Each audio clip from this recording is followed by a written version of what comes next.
épisode Blitz de Dans les grandes lignes. Aujourd'hui, je vais vous conter l'histoire du Tigre 221 du musée des blindés de Saumur. Le Tigre 221, originellement Tigre 114 du musée des blindés de Saumur, est un Tigre Ausführung E, soit un modèle de fin de production légèrement amélioré par rapport à la version H1. Son numéro de châssis ou Fahrgestellnummer est le 1114.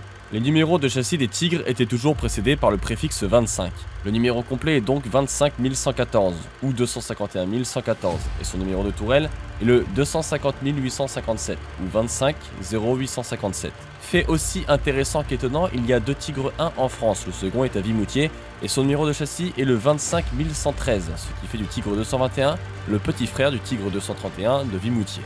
Le Tigre 114 a été engagé dans la division SS Das Reich le 20 mai 1944, dans la 202. Panzerabteilung de la première compagnie. Il a été commandé par l'Oberscharführer Wilhelm Schmidt, puis par l'Unterscharführer Arthur Glagow.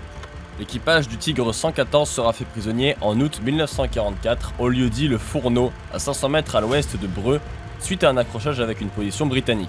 Le Tigre 114, qui suivait de près le Tigre 241 de Martin Schroff, est entré en collision avec ce dernier, immobilisé après qu'il ait reçu 2 coups directs. Le canon du Tigre 114 est rentré dans la Rommelkiste, nom donné au coffre à l'arrière de la tourelle des blindés allemands du 241. C'est à la suite de cet accrochage que l'équipage évacuera le blindé et sera fait prisonnier. Par la suite, le Tigre 114, réparé par Roger et Jean Lecourtier et Bernard Verrier en janvier 1945, sera utilisé par les forces françaises de l'intérieur et renommé Bretagne. Il sera encore utilisé après la guerre en 1945 pendant l'occupation française de l'Allemagne et renommé Colmar. Après la dissolution du 6e régiment de cuirassiers dans lequel il opérait, il sera stocké par Satori AMX une trentaine d'années avant d'être remis au musée des blindés de Saumur. Actuellement, le char Tigre est dans sa configuration transport, qui servait à charger les larges chars Tigre sur les wagons de transport de chars. En effet, le Tigre dans sa configuration combat était trop large pour passer dans les tunnels et autres endroits exigus avec ses chenilles et ses jupes. Alors l'équipage devait pratiquer le retrait complet des chenilles et des jupes pour équiper le char de chenilles de transport plus fines, permettant de charger et de décharger le blindé sur son wagon de transport. C'est une opération qui prenait plusieurs heures. Il est recouvert de zimérite, cette texture dont j'ai déjà parlé qui permettait de diminuer le ferromagnétisme du char et augmenter sa rugosité pour éviter qu'une mine magnétique ne soit posée à même son blindage.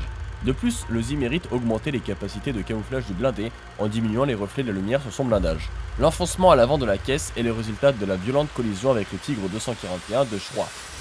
Voilà tout pour l'histoire du Tigre 221, historiquement 114. Ayant combattu pour 2 camps et dans des situations bien différentes, il a connu plusieurs livrées après son exposition qui n'ont pas toutes été réussites, et la dernière comportant une blitz rune à l'avant et des chiffres noirs entourés de blanc, bien que réaliste, n'est pas l'original. J'espère que cet épisode Blitz vous aura plu.